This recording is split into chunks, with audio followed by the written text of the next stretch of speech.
dis bonjour à toutes celles et ceux qui sont en train de nous rejoindre, j'espère nombreux. Et je les remercie de participer avec nous en direct à ce webinaire. Pour que vous sachiez tout, on est en direct des magnifiques locaux de LinkedIn à Paris. Et donc avant d'oublier, je les remercie infiniment de nous accueillir parce que ce lieu est magnifique. En tout cas, merci d'être avec nous pour ce webinaire qui va durer 45 minutes. Le sujet, c'est conseils pour bien préparer son arrivée en Hexagone lorsqu'on est étudiant ultramarin. Donc je suis Amélie Niquez, je suis directrice générale déléguée d'Article 1 et c'est moi qui vais avoir la délicate mission d'animer ce webinaire. On a plein d'intervenants et d'invités exceptionnels ce soir, donc restez bien concentrés avec nous.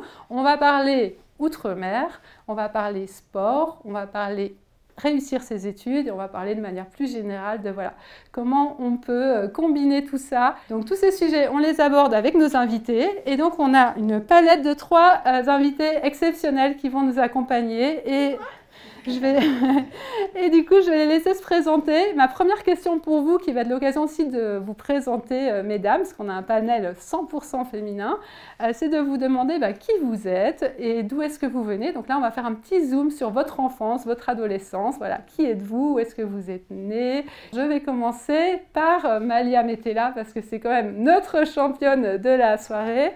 Et Malia, du coup, dis-nous un petit peu comment ça a commencé pour toi, cette belle histoire. Bonjour à tous et bonjour à tous ceux qui nous regardent. Alors, je suis Malia Metella, je suis originaire de la Guyane, donc je suis vice-championne olympique de natation, vice-championne du monde et 5 fois championne d'Europe. Et tout a commencé en Guyane avant de venir à l'âge de 18 ans à Paris, à l'Institut national des sports. C'est là où tout a un peu explosé dans ma carrière. Et du coup, on va y revenir juste après. La natation, j'ai quand même une question pour toi. La natation, ça a démarré comment alors? La natation a commencé très tôt. J'ai fait mes premières compétitions à l'âge de 6 ans. Et dès l'âge de 9 ans, je partais déjà en métro. Je venais en métropole déjà avec mon club, avec ma mère. On appelait ça le meeting de Poitiers, qui existe toujours. Et c'est un meeting auquel on venait chaque année et je me confrontais avec d'autres nageuses de même âge que moi. Et ensuite, très tôt, j'ai fait l'équipe de France junior à l'âge de 12-13 ans. Et ensuite, les entraînements ont pris une proportion énorme. Et en fait, l'entraîneur m'a tout simplement dit « Tu vas nager 2 fois par jour, le matin et le soir ». J'ai dit « Ok ». Et en fait, le matin, c'était à 5 h du matin. En fait, parce que les cours chez nous commencent beaucoup plus tôt par rapport au soleil. Ça commence à 7 h 30, donc il fallait que je m'entraîne avant. Donc, c'était de 5 h à 7 h. Ensuite, j'allais au collège. Je rentrais chez moi après le collège pour manger. Et quand j'avais cours l'après-midi, parce que mon agenda et mon planning de cours a été fait spécialement pour moi. Donc, c'était une section sport-études de ma 6e à ma 3e. Donc, des fois, j'avais cours l'après-midi. Donc, je repartais au collège de 14 h à 16 h et je retournais au 2e entraînement. Eh ben ouais, c'est une fameuse vie et une fameuse hygiène de vie aussi, de s'entraîner pour devenir une championne comme ça. Alors, Thalia ou Claire, laquelle de vous deux veut démarrer aussi? Eh bien voilà, pour toi, Thalia Rose. Bonsoir, alors moi c'est Thalia Rose, j'ai 22 ans et je viens de la Martinique. Je suis en première année de master en sciences politiques. Comment t'étais quand t'étais petite? Qui était Thalia Rose? Thalia Rose a toujours été très curieuse, très extravertie et elle a toujours aimé les langues étrangères et le contact avec les autres. Ok, tu nous en diras un peu plus tard. Et à toi, Claire, alors? Alors moi, je suis Claire Boyer.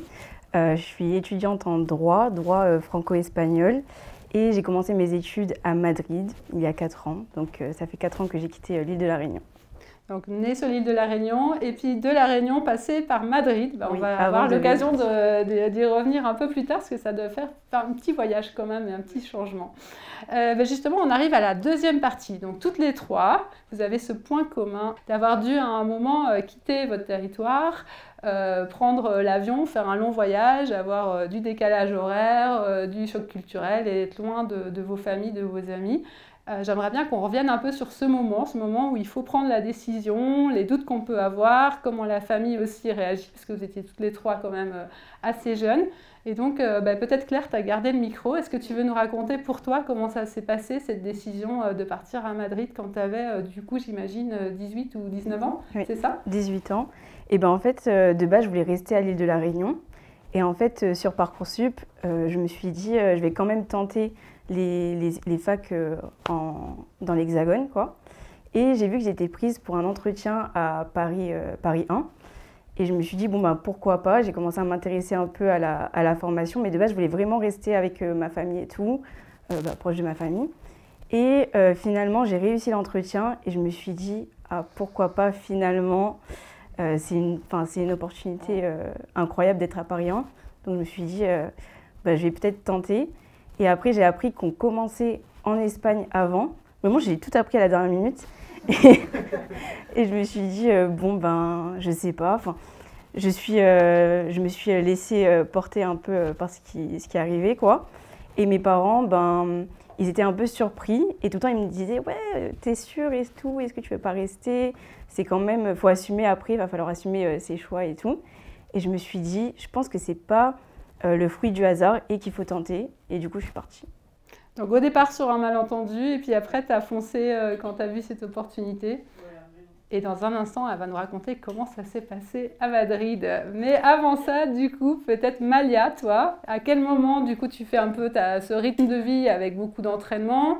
Tu viens régulièrement en Hexagone parce que tu fais des compétitions. Et à quel moment tu t'es dit, bon, bah là, maintenant, où on t'a dit, faut s'installer en Hexagone, j'imagine être entraîné par un entraîneur ici, etc. Et en fait, il y a eu mon président de club en Guyane qui a eu cette intelligence de se dire, tu ne veux pas partir dès l'âge de 14 ans, en fait, de Guyane. On va faire venir des entraîneurs pour toi.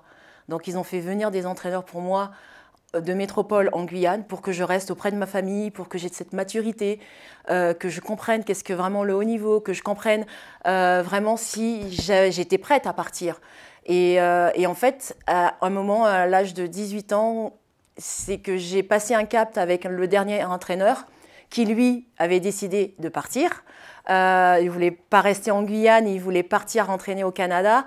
Et en fait, il m'a fait monter sur le podium au niveau championnat de France et je me suis dit, mais pourquoi il me laisse? Il me laisse toute seule, et alors que je commence à avoir des belles performances au niveau national. Et en fait, mon président il m'a dit, non, mais en fait, il faut que tu ailles voir à l'INSEP. J'ai été voir, il faut que tu ailles voir à l'INSEP, que tu visites, que tu te rendes compte pour savoir si tu as envie vraiment de partir et d'aller t'entraîner au haut niveau. Et en fait, j'ai été visiter à l'INSEP c'était avant que les Jeux de Sydney, avant que j'arrive même.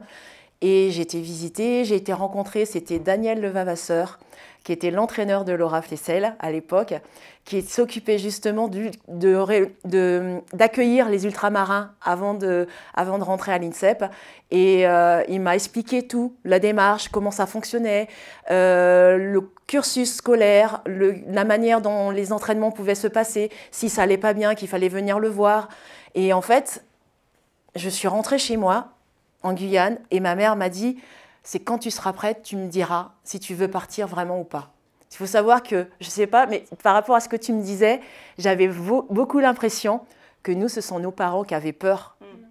Vraiment peur qu'on parte et qu'on ne sache pas comment gérer, en fait, ce fait de devenir une jeune adulte, en fait. Et je lui ai dit, j'ai dit, maman, je suis prête, je veux partir.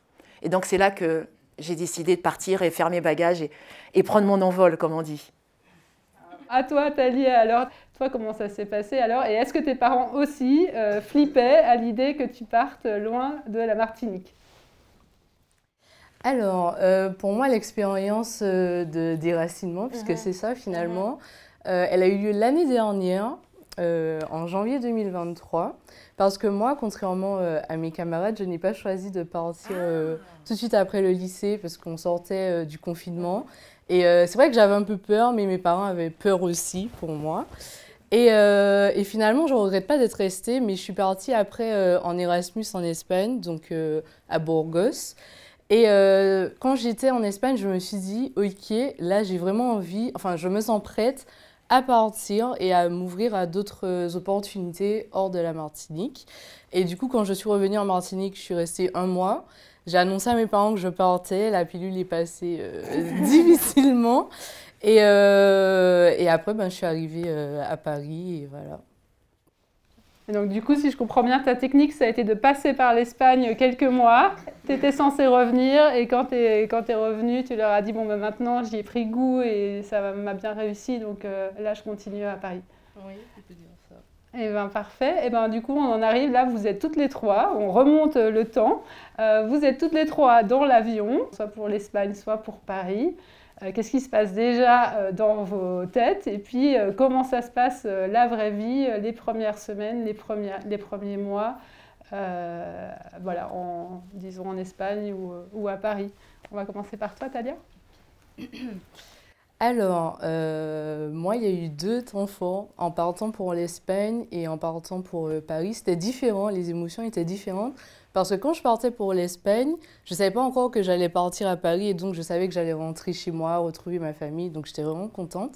J'étais vraiment excitée dans l'avion. Mais pour partir pour Paris, c'est beaucoup de pleurs. Surtout que c'est la première fois que je prenais l'avion toute seule, donc 8 heures de vol et tout. Et beaucoup d'angoisse, de stress, enfin, plein d'émotions négatives mélangées en même temps. Et finalement, je me suis rendu compte que peut-être que c'était pas une bonne idée, mais après ça a été. C'était trop tard. C'était dans l'avion. Je ne sais pas si tu as... Oui, non, vas-y, Malia. Alors moi, je ne suis pas venue toute seule. Ma mère m'a accompagnée pendant 1 mois. Elle avait trop peur.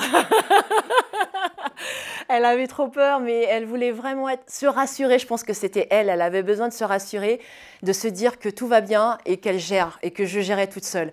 Et en fait, ça s'est vite arrivé. J'ai pris mes marques dans ma chambre.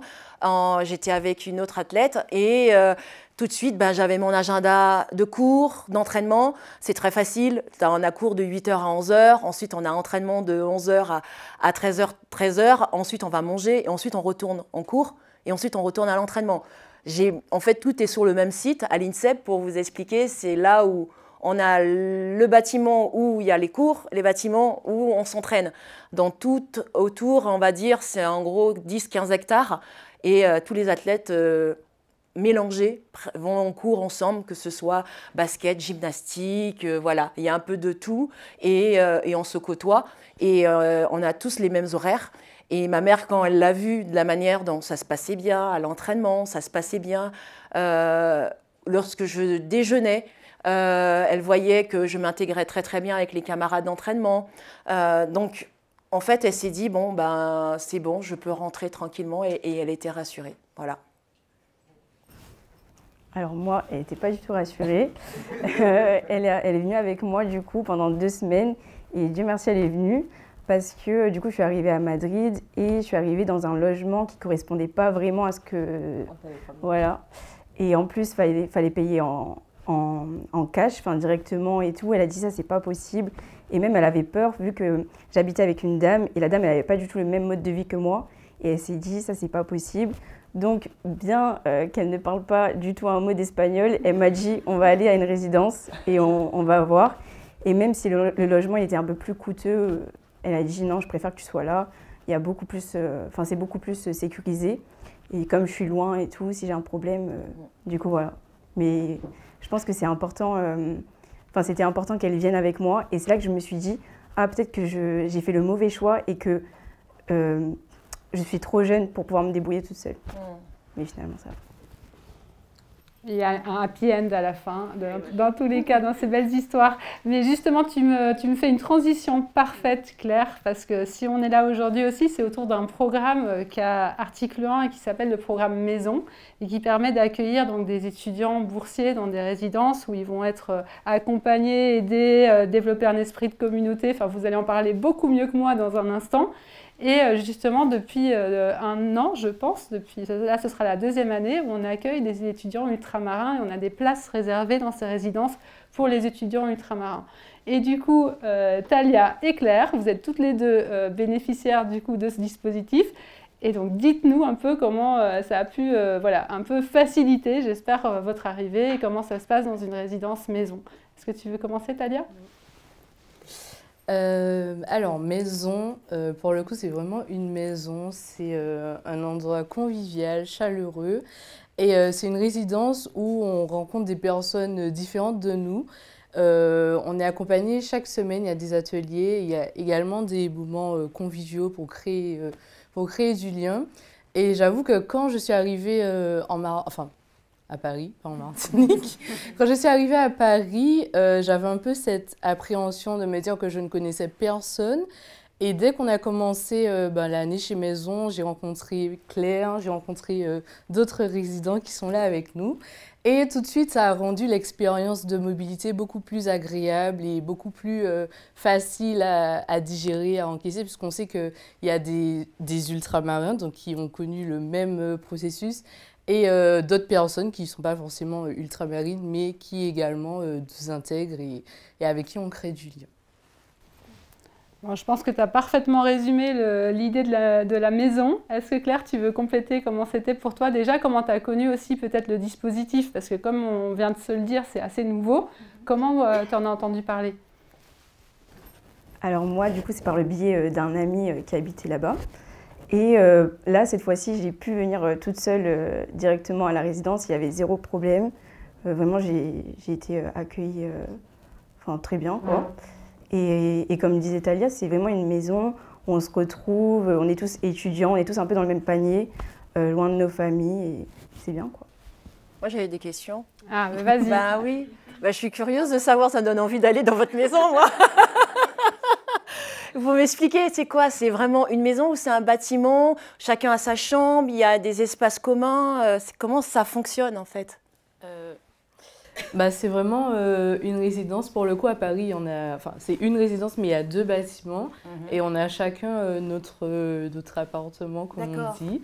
Ça va de 18 à 21 mètres carrés, il me semble. Et puis, vraiment équipé avec cuisine, tout. Ouais. Vraiment, il y a tout. Et il y a également une salle d'études, il y a une laverie.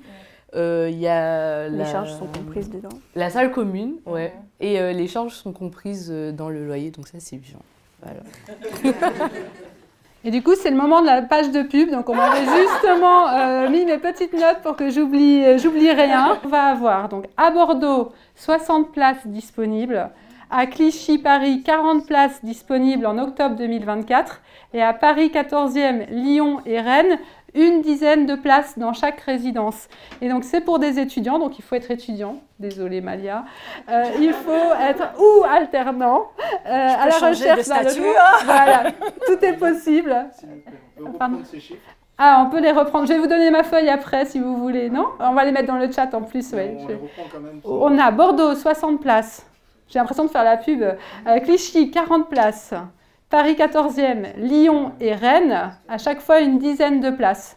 Donc au total, ça fait, si je compte bien, 130 étudiants qui vont pouvoir en bénéficier. Et donc pour en bénéficier, par contre, il faut être étudiant ou alternant. Et donc si on est étudiant, il faut être boursier. Parce qu'on est l'association Article 1, une petite page de pub aussi. On est Association d'égalité des chances en France selon ses parents, l'endroit où on est né et le milieu social dont on vient. On n'a pas les mêmes chances et les mêmes opportunités pour poursuivre des études supérieures. Pourtant, souvent, on en a l'envie et les capacités et on s'autocensure. Il y a une limite d'âge ou pas? Alors, est-ce qu'il y a une limite d'âge? C'est pas sur ma feuille, donc je ne crois pas, tant que tu es étudiante. Voilà, Malia se porte donc du coup pour tous ceux qui voudraient aller étudier avec Malia l'année prochaine. Il y a un site internet. Ça me donne envie, ça me donne envie, la petite maison. Donc, en tout cas, pour tous ceux qui voudraient aller étudier avec Malia, il faut qu'on les envoie de celle-là. Il y a un site internet, on va le mettre dans le chat et sur le site d'Article 1. Et vous pouvez vous renseigner, candidater. Voilà, les candidatures sont en ligne, il n'est absolument pas trop tard. Et si vous connaissez, donc la condition aussi pour les places étudiants ultramarins, c'est donc d'avoir passé son lycée, je crois que c'est ça le critère. Il faut avoir passé son bac dans un territoire d'outre-mer et ensuite vous êtes admissible. Donc, c'est le moment aussi, j'avais appelé aussi une autre invitée. Merci beaucoup, Maggie, de nous rejoindre aussi pour quelques conseils supplémentaires. Alors là, on va donner la parole à l'Agence nationale du sport, à Maggie Nestoret. Merci beaucoup, Maggie. Qu'est-ce que tu pourrais, toi, comment tu réagis déjà à ce qu'on vient de se dire? Maggie, à toi le micro.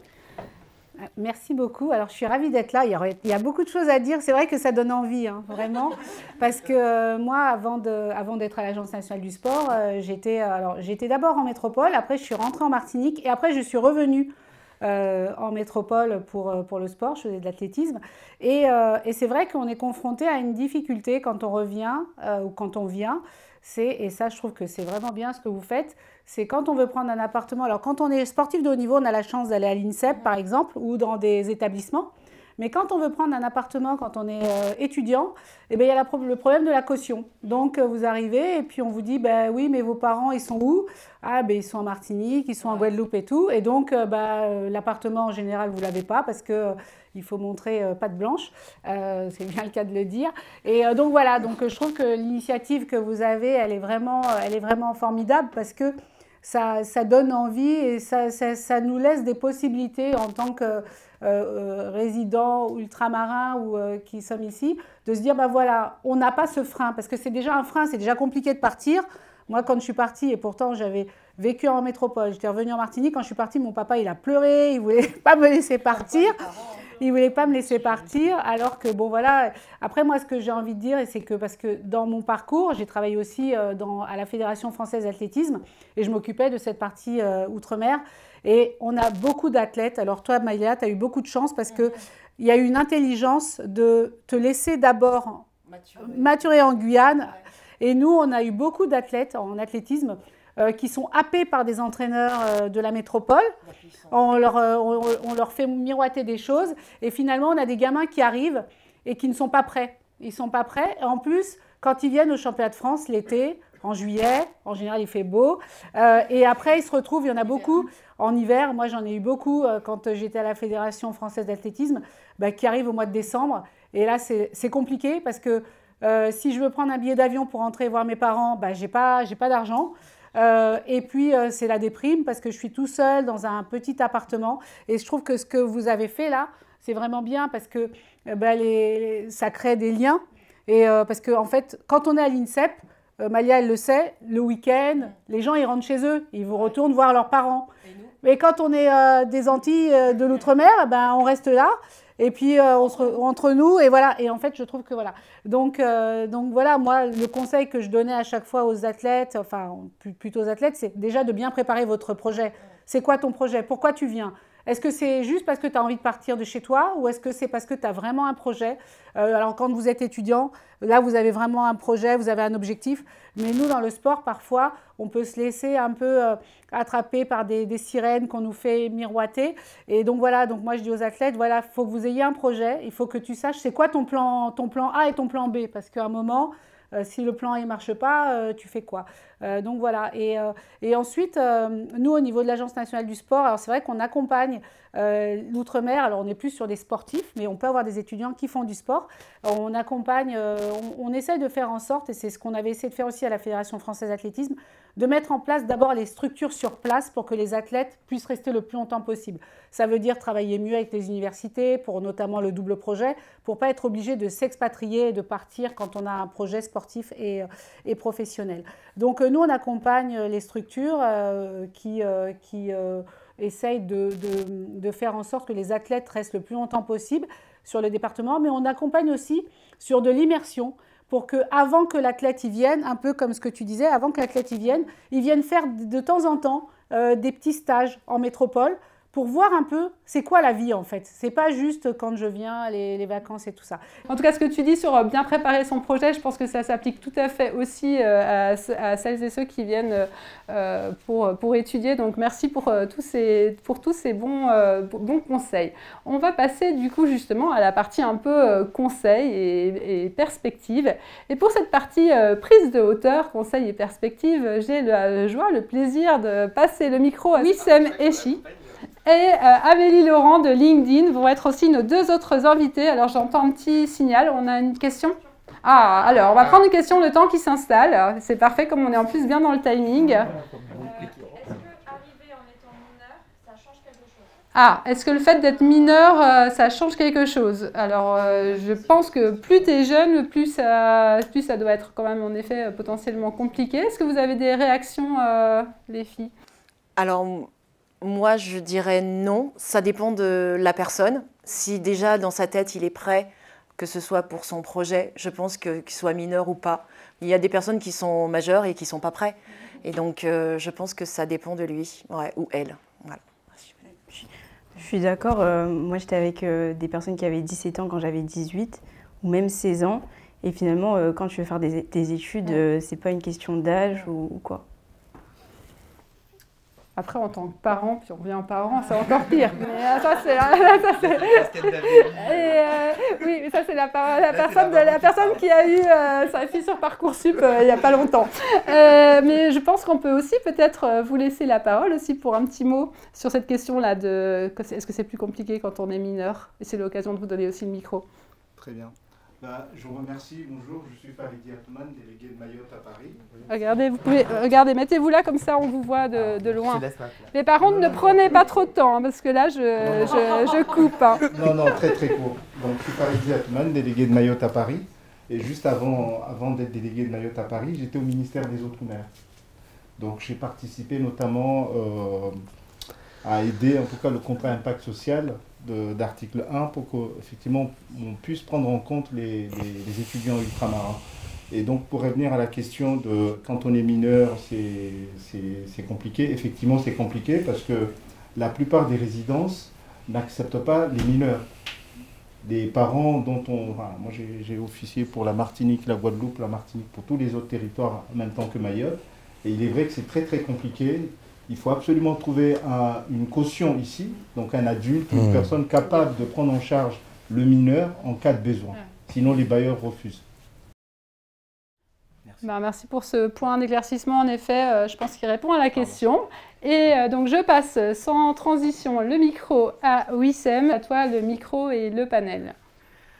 Donc je suis Wissem Echi, effectivement personnalité forte, je sais pas, pipelette oui, ce qui risque d'être un exercice pour aujourd'hui. J'ai créé 8 entreprises, je suis également président de l'association Led by Her, où on accompagne les femmes victimes de violences, y compris ultramarines, à se reconstruire vers l'entrepreneuriat. Et puis j'ai d'autres activités comme prof dans l'entrepreneuriat, toujours dans l'entrepreneuriat et dans l'impact social et solidaire. Je vais peut-être te laisser te présenter directement. Bonjour à tous et puis bienvenue chez LinkedIn. Moi je suis Amélie Laurent, ça fait un peu moins de 10 ans que je travaille chez LinkedIn, donc dans les bureaux que vous voyez là, il y a 3 étages ici. Et je suis manager d'une équipe commerciale, puisque ici ce sont des bureaux commerciaux. J'en parlerai peut-être tout à l'heure, mais voilà. Alors moi j'avais une première question, est-ce que vous envisagez également de partir à un certain moment? Tu sais pas qui on rencontre dans la vie, c'est ça. On a longuement discuté de ça en plus toutes les deux et on est arrivé à la même conclusion qu'on veut rentrer, mais on veut rentrer en apportant quelque chose dans nos îles, donc acquérir le plus de savoir et d'expérience possible ici puisque les opportunités sont beaucoup plus larges que dans nos îles malheureusement. Et oui, après rentrer et puis aider et voilà, œuvrer depuis là-bas. Oui, en termes de carrière déjà, commencer ici. Et après finir là-bas, parce que je pense que juste après les études, repartir directement après les études, je pense que c'est un peu plus compliqué. Et du coup, profiter d'être ici en Hexagone, à Paris, pour justement avoir le plus de connaissances, d'expérience. Alors moi je travaille, pourquoi je suis restée? C'est vrai, je suis restée. Et désolée, moi j'avais dit je ne rentrais pas. Ouais, direct, j'ai dit non, je rentre pas. Parce que je suis comme les filles, j'ai décidé de vraiment prendre cette expérience, mais je ne savais pas ce que je voulais faire. Certes, j'ai fait pendant ma carrière une école de journalisme, j'ai pas trouvé de travail dedans, donc j'ai complètement changé Il y en a ce côté aussi, la petite mort du sportif de haut niveau. Donc pendant 2 ans, j'ai galéré pour trouver du boulot, et donc je suis restée auprès de maman qui était venue à Toulouse. Et en fait, je me suis dit, dès que j'ai trouvé du boulot, j'ai dit non, je ne veux pas rentrer en Guyane, je veux aller à Paris. Donc je suis partie de Toulouse, je suis allée à Paris pour pouvoir travailler et me dire, je commence ma vie professionnelle, je fais ma vie professionnelle dans une grande ville, certes dans un grand groupe aussi. Et dans le monde professionnel, tu ne sais jamais qui tu croises dans ta vie et où tu veux aller. Tu ne sais pas si tu vas rester 1 an, 2 ans, 3 ans. Je suis restée 7 ans, certes. Mais la partie entrepreneuriat m'a appelée, m'a happée, m'a mangée. Et je suis dans la partie entrepreneuriat. Et pour le moment, je n'ai pas l'intention de rentrer, mais j'ai l'intention d'y retourner plus souvent. Et pourquoi pas lancer justement, par rapport à la branche dans laquelle je suis, d'entrepreneuriat, partie tourisme, le faire aussi en Guyane. Là, oui, je veux le faire, mais je veux vraiment le commencer ici parce que c'est une partie qui me tient à cœur, où je mélangeais mes valeurs et mon côté personnel parce que je me suis dit que j'avais envie de transmettre et de laisser quelque chose plus tard pour mes enfants. Et donc, je me suis dit, je lance d'abord ici en métropole et ensuite, je vais voir pour le lancer, s'il le faut, dans les Outre-mer et surtout chez moi. Rapidement, parce que je sais que le temps tourne. Oui, parce que là, on parle de rentrer ou pas. Et ça me permet de faire ma petite pub rapidement. Je vais devoir en faire un peu. Non, parce qu'en fait, en arrivant à Paris, j'ai vécu cette expérience de déracinement, comme je disais. Et donc, je me suis engagée dans une association d'étudiantes et dans laquelle j'ai créé une table ronde qui s'intitule Alma Mater, donc en latin la mère nourricière, et qui aborde justement le sujet du déracinement. On en a déjà fait 2. On a parlé aussi de la santé mentale après avoir subi un processus de déracinement. Donc voilà, si jamais LinkedIn veut nous accueillir. Bon, en tout cas, merci d'être tous là. Ceux à distance, je suis vraiment ravie. J'ai quelques minutes, donc moi l'objectif ça va être très court, c'est de vous donner quelques tips parce que peu importe ultramarin, peu ultramarin, l'idée c'est comment, quand on arrive sur le marché de l'emploi, quels sont les petits tips, les petites astuces. Alors oui, il y a le réseau, et le réseau il est déjà là, il est déjà ici entre vous, tout ce que vous faites, c'est super important, je pense que Malia, tu l'as vécu aussi. Le réseau, il est physique, mais il est aussi digital. Et LinkedIn, c'est une chance. C'est une plateforme qui a 1 milliard de membres dans le monde. Donc, on a célébré cette année les 1 milliard. C'est la plus grosse plateforme, la plus grande plateforme mondiale professionnelle au monde.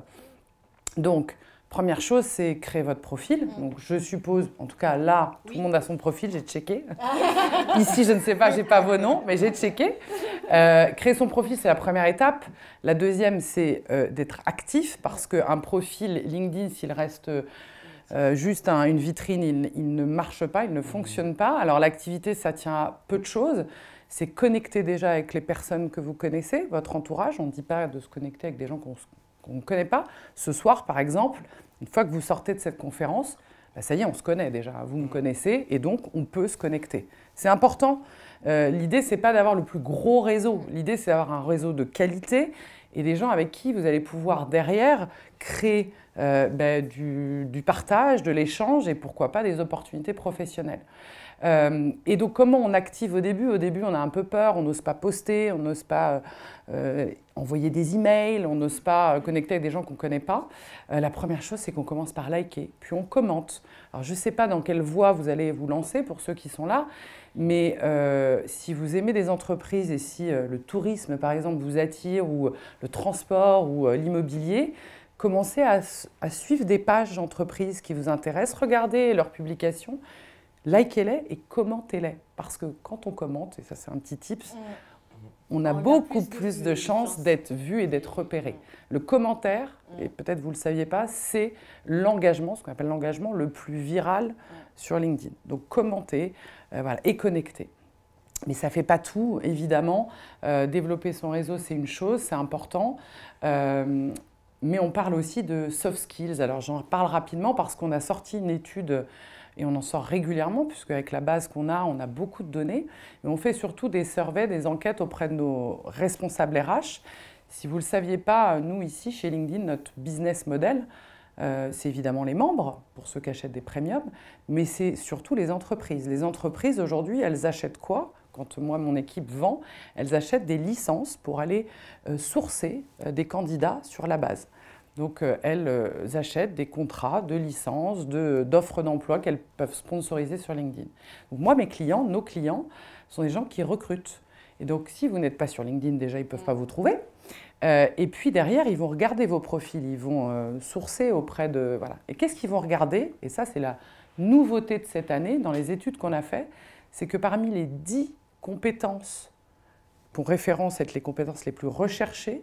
Quand je suis arrivée il y a 10 ans, les 10, 9 sur 10, c'était des compétences dites hard skills. C'est quoi hard skills? C'est des compétences très techniques, donc le sport, être commercial, avoir des compétences commerciales ou être ingénieur, ça c'est des compétences spécifiques techniques. Sur ces 10 compétences, aujourd'hui, 5 sont des soft skills. C'est-à-dire qu'aujourd'hui, avec évidemment l'arrivée de l'intelligence artificielle, vous le savez aussi, les recruteurs sont de plus en plus attentifs aux compétences comportementales. Et j'ai envie de faire un petit clin d'œil à Claire, parce que tout à l'heure, tu as parlé d'une chose qui fait partie de ces 5 compétences qui sont nommées, c'est l'adaptabilité. Tu as parlé de « j'ai dû partir en Espagne », puis ça, c'est une des compétences qui est le plus demandée dans les entreprises et qui est pour n'importe quel emploi. Donc un petit tips en plus, développer ces compétences, parce qu'à l'ère de l'intelligence artificielle, demain, les machines pourront faire beaucoup de choses, mais une chose qu'elles ne pourront pas faire, c'est d'être créatif, d'être adaptable, de pouvoir communiquer de manière, on va dire, humaine. Donc ça, c'est très important et on le travaille beaucoup avec les entreprises. Les entreprises recherchent ces compétences. Donc quand vous remplissez votre profil sur LinkedIn aussi, vous pouvez ajouter ces compétences, si évidemment elles sont des compétences que vous avez. Si vous ne les avez pas, développez-les. C'est très important et ça devient crucial. Ma dernière petite question pour vous, puisque je vois que le temps presse. Si vous aviez une petite baguette magique et s'il fallait changer un seul élément en fait, de ce sujet d'intégration, on a aussi bien parlé de l'amont, le pendant, voire même de l'après, hein, sur comment on peut avoir et incarner un rôle derrière auprès des autres ultramarins. Quelle serait la première règle qui vous passe à l'esprit et qui vous dites bah, tiens, ça pourrait servir sur l'avant, le pendant et ou l'après d'ailleurs? Il n'y a pas d'1 million d'euros à gagner. Hein, tu peux répondre, Talia, t'inquiète pas. Elles ont déjà réfléchi. Non, elles en avaient déjà réfléchi, on a discuté. Bon, moi je pense directement au prix des billets. Ouais. Donc là, on parle de baguette magique. Donc si j'avais une baguette magique, j'aurais fait en sorte que ça soit pas aussi onéreux et comme ça, qu'on puisse rentrer, se ressourcer et puis après revenir. Et je ne sais pas si vous avez... Peut-être la continuité territoriale, et pas quand on était au... Enfin, moi, c'est la question du ministère. Attendez, parce qu'on n'entendra pas du coup pour les autres. Ah oui, oui, pardon. En fait, oui, effectivement, c'est moi, par rapport à ça, c'est la question de la continuité territoriale. On a eu plusieurs rendez-vous avec le ministère des Outre-mer. On en a un la semaine prochaine encore.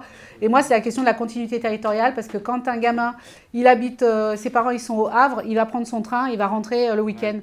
Et quand on est de l'outre-mer, quand on veut prendre un billet d'avion, surtout aujourd'hui, vous voulez aller pendant les vacances de Noël voir votre famille, c'est 1 500 € minimum. Donc moi, la question de la continuité territoriale, ça serait vraiment la baguette magique en disant, voilà, tout athlète, enfin tout enfant, tout est... Tout enfant, non, tout étudiant qui a ses parents qui habitent en Outre-mer, qui puisse avoir la possibilité financière de pouvoir aller au moins une fois par an pour les voir. Je pense qu'avec ce conseil-là, on a fait le meilleur des conseils, mais je te vois Claire prête pour un autre conseil. Sinon, si tu veux, un conseil aussi pour les jeunes qui nous écoutent et qui seraient en train de se dire ça y est, j'ai mes vœux Parcoursup ou j'ai bientôt mes résultats de master, je vais devoir potentiellement venir en Hexagone. Tu peux aussi nous donner un conseil de ce genre-là, si tu préfères. Oui. D'abord, la baguette magique, là. Nous, avec Talia, on a beaucoup de chance parce qu'on est à la maison et du coup, on est accompagnés. Il y a des événements conviviaux souvent et tout. Il y a Sonia qui prend de nos nouvelles souvent. Mais je pense créer des événements conviviaux au niveau des régions avec les étudiants qui se sont déplacés justement en Hexagone. Faire des petites retrouvailles plus souvent parce qu'on n'a pas souvent de la famille à proximité. Donc je pense que ça pourrait être bien. Et du coup, voilà. Et comme conseil, je pense toujours garder en tête ses objectifs. Quand on a une baisse de morale ou quelque chose comme ça, ne pas, toujours se rappeler pourquoi on est là. Et je pense que c'est important. Je voulais revenir sur ce qu'avait dit aussi Maggie. Je ne sais pas s'il y a eu un changement ou il y a eu un développement sur ça, sur les billets d'avion, où j'avais vu, je ne sais pas, je n'ai pas tout lu, mais... Justement, ils ont demandé que les étudiants, une évolution. Petite, mais c'est déjà une petite, c'est déjà pas mal. Bon, alors renseignez-vous, allez chercher sur Internet, sur l'aide pour les ultramarins qui viennent en Hexagone. Je crois que tous les 3 ans, on a le droit en plus de l'ADOM, il y a le ressourcement aussi.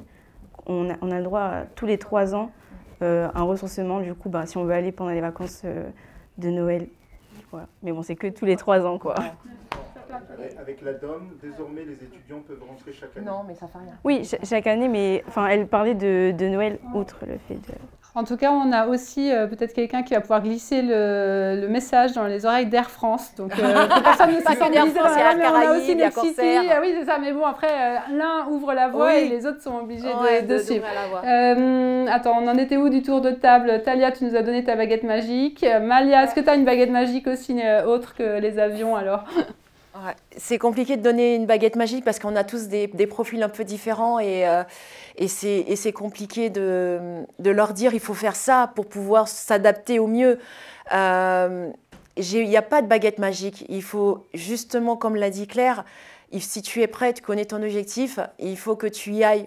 Si tu veux réaliser tes rêves, tu te dis je veux faire ça, vas-y, fais-le. Si tu as le moyen de pouvoir le faire chez toi, dans l'outre-mer, reste auprès de ta famille. Après, si tu te demandes pourquoi pas tenter une première année, une deuxième année, de le faire à l'étranger ou en métropole, vas-y, il faut tenter. Donc, il n'y a pas de baguette magique pour tout le monde. On n'est pas tous faire pareil, on n'a pas tous le même objectif. Donc voilà, moi, c'est surtout ça, de dire qu'on est adaptable, réalise tes rêves, vas-y, fonce.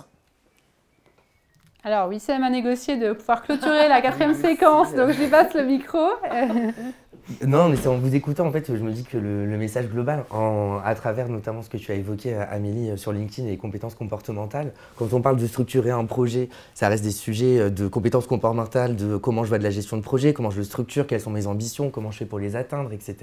Vous parliez d'adaptabilité et même d'interculturalité. En fait, finalement, là, on est dans une sorte de grand cocktail de compétences comportementales qui, à la fois, vous pouvez les développer, bien évidemment, dans votre vie personnelle, voire même déjà en étant en outre-mer, hein, pas nécessairement directement en y arrivant, et tout au long de votre vie. Et nécessairement, ça sera important quand vous allez créer une entreprise, quand pourtant, à la base, vos compétences techniques étaient la natation, et les compétences comportementales vous seront un bon palier, en tout cas pour développer tout le reste. Et vous êtes une brochette d'intervenants magnifique parce que ça me donne aussi l'occasion de faire une pub pour l'autre programme d'article 1 qu'on n'avait pas encore cité, qui s'appelle jobready.fr. Donc n'hésitez pas, connectez-vous aussi. Et c'est typiquement un programme qui a été fait pour aider les étudiants à identifier et valoriser leurs soft skills, parce que nous, on est convaincus qu'en particulier les jeunes de milieu populaire, ils ont développé énormément de soft skills dans leur vie, et que savoir en parler en entretien, savoir le mettre en avant, c'est aussi une force pour ensuite décrocher le job de ses rêves. Donc on va bientôt devoir conclure, mais on m'a glissé aussi dans l'oreillette qu'il y avait une petite précision à faire sur le programme maison. Donc je vais laisser aussi le mot de la fin pour Sonia, dont on a cité le nom plusieurs fois pendant la table ronde, parce que c'est elle dont le métier, elle fait un métier formidable. Elle s'occupe d'accompagner, elle est résident maison. Donc Sonia, tu voulais dire une petite précision. Tout à fait. Merci à tous. Et effectivement, je suis Sonia, la fameuse Sonia, chargée du programme Maison Paris 14 depuis 1 an maintenant. Qui accompagne ces magnifiques jeunes filles aussi depuis 1 an. Les garçons. Les garçons. J'avais quelques précisions, notamment sur la nature du programme. Effectivement, il s'agit d'un programme d'accès au logement, on est tous d'accord là-dessus, et qui favorise notamment la mobilité pour les étudiants issus d'outre-mer, mais ça favorise également la solidarité et par le biais de développement de projets, en fait. Et ça, c'est vraiment un des piliers les plus importants du programme, c'est le fait de développer un projet à impact social tout au long de l'année. Donc Claire et Talia ont pu expérimenter cela, et elles ont notamment travaillé sur la construction d'un média pour mettre en avant les minorités, quelles qu'elles soient, culturelles, sexuelles, etc., oui. ethniques, etc. On a aussi plusieurs gros projets qui ont pu faire vraiment des actions magnifiques, notamment la création d'un guide pour les primo-arrivants étudiants ultramarins, pour leur donner un peu tous les petits tips à Paris. Donc voilà, ça c'est aussi quelque chose que je voulais dire parce que en tant qu'étudiant issu de milieu populaire, on n'a pas forcément l'occasion de s'engager et c'est pas l'envie qui manque. Et Maison, c'est aussi une occasion de pouvoir expérimenter un parcours solidaire et de pouvoir aussi monter en compétence sur la gestion de projet, du travail en groupe, etc. Donc très très important. Super. Dernière précision, au niveau des maisons, ce qui est aussi très important, c'est la pluralité des profils au sein même de la résidence. Au sein de Paris 14, on a une cinquantaine d'étudiants, dont 23 étudiants ultramarins, mais ce qui fait aussi un certain nombre d'étudiants issus de métropole, d'Hexagone, ce que vous préférez dire. Et ces étudiants-là aussi ont dû expérimenter une mobilité de chez eux jusqu'à Paris pour effectuer leurs études, ce qui fait un énorme point en commun entre ces deux proportions d'étudiants-là.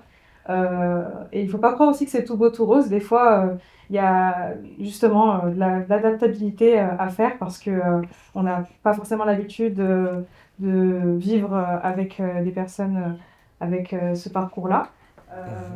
Mais c'est aussi une opportunité vraiment d'apprendre et de s'ouvrir l'esprit. Et c'est ce que je vois vraiment à travers les étudiants que j'accompagne. Je vois comment ils ont évolué tout au long de l'année.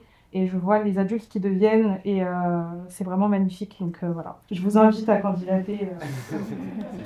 Merci Sonia. Eh ben, c'est le moment déjà de se quitter, en tout cas pour tous ceux qui sont en visio. Je vous remercie, j'espère que vous avez bien pu entendre, on n'est pas passé trop vite, il y avait plein de sujets, là Sonia vient d'en mettre plein en avant qu'on n'avait pas eu le temps d'aborder. Je remercie encore LinkedIn qui nous a accueillis dans ce magnifique lieu et qui a pu nous donner aussi grâce à Amélie quelques tips. Et merci à notre magnifique panel d'intervenantes, c'est frustrant mais on va prolonger ces discussions. Vous avez retenu, on prolonge les discussions sur LinkedIn notamment. Voilà, bonne soirée à tout le monde, à bientôt. Merci, au revoir.